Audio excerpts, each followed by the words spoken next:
चलिए इसमें देख लेते हैं। बताओ इसमें भी देख लो 5 और 4 का भी अंतर ले लिया जाए तो यहाँ सी आ जाएगा। इधर देखिए तो दिमाग लगे। और ये 12 था, ये 10 था। बताओ 12 10 का अंतर कितना हो गया?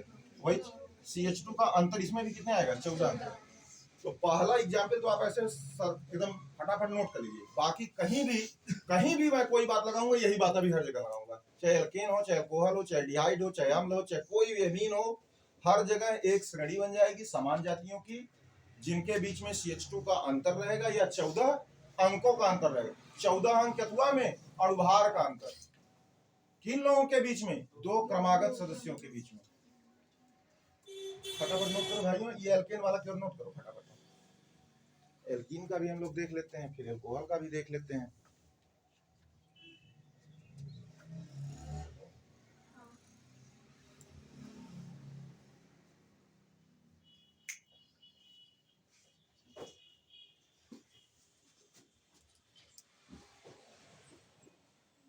हो गया? इसमें कुछ ऐसा कठिन था ही नहीं। तुम लोग ब्यूटेन पेंटेन तक लिख लो, हर जगह CH2 का अंतर दिखा दो। चलिए दूसरे एग्जाम्पल को भी एकदम देख लेते हैं, समझ लेते हैं। इधर देख भाई, इन्हें देखा लोगन। बताओ एल्कीन सामान्य सूत्र किसको फॉलो करता है? इसलिए ये मैं बता दे रहा हूँ, यह भी मुझे नहीं बताना चाहिए था क्योंकि कक्षा 10 में ये सब बच्चे पढ़ चुके हैं। ठीक है ना? तो CnH2n में बताओ, पहले में तुमको एक बात बताया था जब मैं पढ़ा रहा था केमिस्ट्री, कि मेथिन does not exist in the nature. प्रकृति में मेथिन नहीं विद्यमान। इधर देख बाबू, अगर यहाँ कार्बन का मान 1 रख दें तो हाइड्रोजन का मान 2 हो जाए। तो CH2 बताओ का अस्थाई है? कभी नहीं। अगल बगल अगर यहाँ अगर CH2 था तो यहाँ H लगाओगे तो ये मेथिन कहाँ रह गया? तो मेथेन हो गया। इसका मतलब इधर देख, मेथेन प्रकृति में होता है लेकिन मेथिन प्रकृति में नहीं होता। और यूपी बोर्ड का बहुत पेट सवाल है, 1 नंबर का, जाके खोज लीजिएगा, बहुत बार पूछा क्यों नहीं होता है।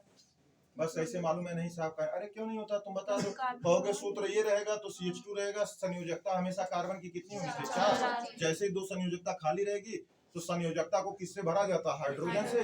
2 हाइड्रोजन में लगाऊंगा तुरंत ही अपने आप क्या बन जाएगा? CH4। ये का मतलब मेथिन बन ही नहीं पा रही।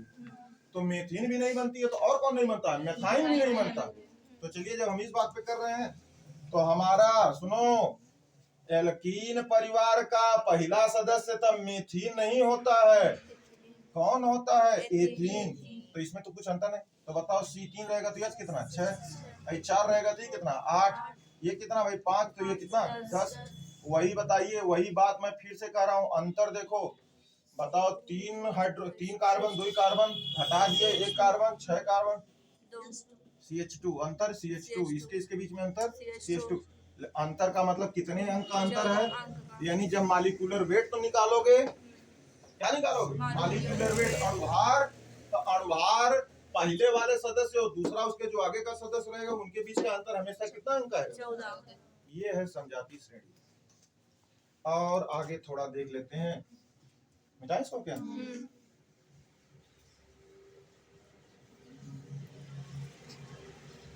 ले लो बच्चा, एल्कोहल को ले लो। एक और एग्जाम्पल दे देते हैं, फिर इसके बाद डायरेक्ट हम परिभाषा पे आ जाते हैं हम लोग। परिभाषा बहुत जरूरी है, बच्चों को पूछ दिया जाएगा तो आपको केवल उदाहरण से काम नहीं चलेगा और सिर्फ आप समझाना नहीं, वहां पे जब पूछा जाएगा कि लिखो श्रेणी की परिभाषा तो आपको लिखना पड़ेगा। और अगर आप दिमागदार हैं, बार बार पढ़े भी हैं, तो नामे से क्लियर हो गया। समजातीय श्रेणी यानी कार्बनिक यौगिकों का समूह जिसकी जातियां क्या हो? समान। अब जाति नहीं कहोगे, अब कह दोगे क्रियात्मक समूह, क्योंकि जाति माने क्या होगा? तो यही मैं परिभाषा लिखाने वाला हूँ। बट बिफोर दिस एक अल्कोहल का एग्जाम्पल और दे देते हैं, समजातीय श्रेणी बता देते हैं हम अल्कोहल की। बताओ सभी लोग, अल्कोहल के सामान्य सूत्र होला ROH। तो R का मतलब हो गया CnH2n+1। किसको नहीं मालूम है? एल्किल समूह बताओ, एल्केन CnH2n+2 है। तो एल्किल समूह कितना रही? CnH2n+1। बताओ ना। Methyl C1 2 1 2 1 3। Ethyl C2 2 2 4 1 5 C2H5। बात समझ में आ रहा है कि जो मुड़िया हिला रहे हो? तो चल हमें लगा दे, एक बाद यही लगा दे हम का OH। तो हम अपने एग्जाम्पल लग देंगे। बताओ पहला एग्जाम्पल हमारा बन जाएगा मेथिल अल्कोहल। इसके बाद कौन बन जाएगा? Ethyl alcohol. इसके बाद कौन बन जाएगा? Propyl alcohol. क्रमागत लेना भाई। C4H9OH ले लो और एक और लास्ट में लिख लेते हैं C5H11OH। थोड़ा देखो और मुझे बताओ कि इन्हीं दो क्रमागत सदस्यों के बीच में अंतर क्या CH2 का ही है? क्या इन दोनों के बीच में अंतर CH2 का दिख रहा है? इसमें से एक घटाओ, 2 कार्बन में से एक कार्बन, एक कार्बन, 5 में से 2 गया, 5 में से 3 गया, 2 हो गया, हाई कैंसिल हो गए। तो अंतर हर जगह कितने का आ रहा है? CH2 का। हमारी श्रेणी बनती जा रही है। अंकों का अंतर सभी का उसी का ले लिया जाए 14। इन दोनों के बीच में हमेशा अंतर 14 अंक। क्या हो गया? फटाफट नोट करिए और कॉन्सेप्ट को क्लियर करने के लिए वीडियो को बार बार देखिए। यदि आप देख रहे हैं तो मैं यह दावे से रोज रोज कह रहा हूं कि आपको ऑर्गेनिक केमिस्ट्री का या जब भी केमिस्ट्री का पेपर देने जाओगे तो डर नहीं लगेगा, इतना कॉन्फिडेंस तो रहेगा कि पास कर ले जाएंगे। और यदि आप और अच्छे विद्यार्थी हैं तो मैं आपको विश्वास दिलाता हूं कि जिस भी चैप्टर को पढ़ा रहे हैं उस चैप्टर के आप 90% योग्य हो गए हैं, ठीक है ना। उन 10% सुनो ध्यान से, उस 10% सवालों को छोड़ दो जो तुम्हें समझ से बाहर है, क्योंकि बोर्ड की हिम्मत नहीं है कि वह उन 10% सवालों को पूछे जिसको रखा गया है जेई खातिर और नीट खातिर। आपका मानक है ना, आप 12 के बच्चे हैं, आप कंपटीशन के बच्चे नहीं, तो आपका मानक है तो बोर्ड भी आपके मानक पे ही सवाल देता है। ऐसा सवाल नहीं दे देगा कि बोर्ड में कुछ इतने हाई फाई प्रोफाइल क्वेश्चन है जिनको कोई भी बच्चा सॉल्व ना कर पाए। ऐसा कोई भी उसको सॉल्व करने का इरादा नहीं है बोर्ड का। तो जो पढ़ाया जा रहा है, जिन चैप्टरों को पढ़ा रहे हैं, यदि आप सच में उसको पढ़ ले रहे हैं तो मैं दावे के साथ कहता हूं कि उसमें से जो भी सवाल आएगा बोर्ड में उसको लगाने में स्वयं तुम सक्षम रहोगे। और अगर पूरा नहीं लग पाएगा तो कम से कम कुछ स्टेप तक आप क्वेश्चन लगा ही ले जाएंगे। तो लास्ट में आ गया डिफिनीशन। अब हम लिख लेते हैं इसकी परिभाषा। तो आप भी लिख लीजिए, ऐसे बना लीजिए ताकि आपके समझ में आए कि सब कुछ समझने के बाद हम परिभाषा लिख सकते हैं।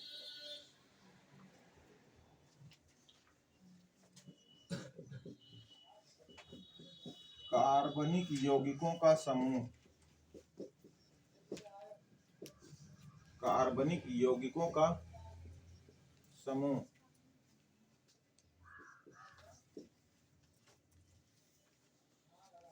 जो सामान्य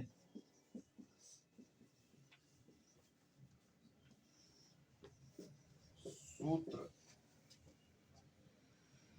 जो एक ही सामान्य सूत्र,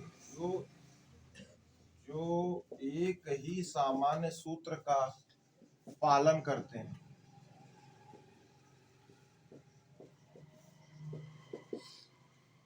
तथा समान क्रियात्मक समूह रखते हैं, समान जाति, ऐसे लिखना, तथा पहले याद हो जाए, समान जाति कोष्ठक में लिख देना बच्चों, क्रियात्मक समूह, क्रियात्मक समूह।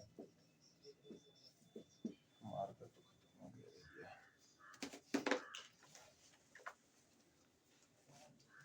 एकदम ऐसे लिखिए, कार्बनिक यौगिकों का समूह जो एक ही सामान्य सूत्र का पालन करते हैं, जो समान जाति तथा समान जाति क्रियात्मक समूह रखते हैं। सर यहाँ रखते हैं लिख दो भाई, रखते हैं। जो श्रेणी प्राप्त, कामा देख लिखिएगा, इससे जो श्रेणी प्राप्त होती है, इससे जो श्रेणी प्राप्त होती है, कामा देख लिख लेना इसके बाद, इससे जो श्रेणी, एक सीरीज प्राप्त हो रही है, उसे समजातीय श्रेणी कहते हैं।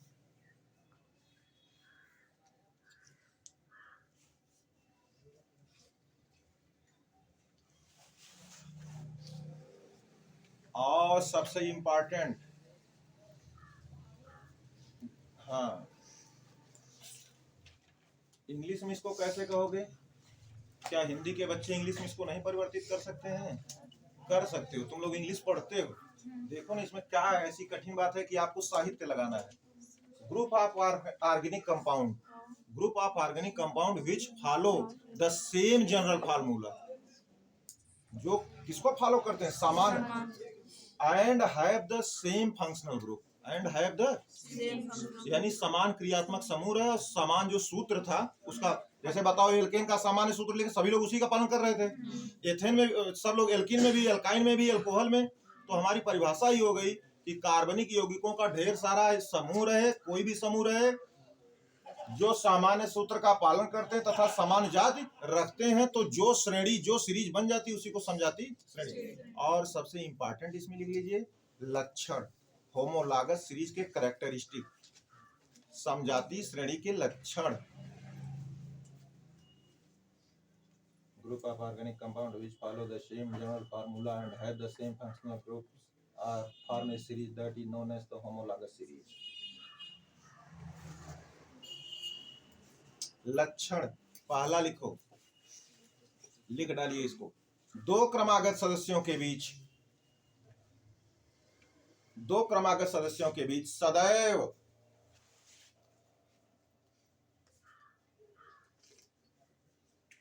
CH2 का अंतर होता है, सदैव CH2 का अंतर होता है। सेकंड लिखो,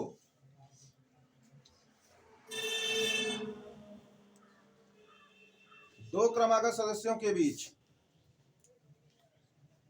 सदैव 14 अंक का अंतर रहता है।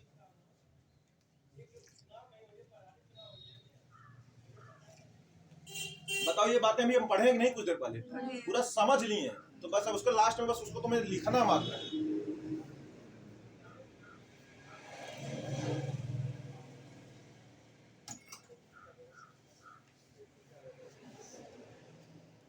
हो गया। और इसी के साथ इंट्रोडक्शन टू ऑर्गेनिक केमिस्ट्री खत्म हुआ। अब हम लोग अपने मेन पॉइंट पे आ जाते हैं, जहां से चैप्टर की शुरुआत हो जाती है। इंट्रो टू ऑर्गेनिक केमिस्ट्री खत्म हो गया। ध्यान समझिएगा, जितना परिचय आपको प्राप्त करना था आपने प्राप्त किया। अब आगे जो कुछ भी और मिलेगा वह नया नया जुड़ता है। तो हम लोग पढ़ेंगे अब IUPAC नाम का, IUPAC नाम नॉमेनक्लेचर।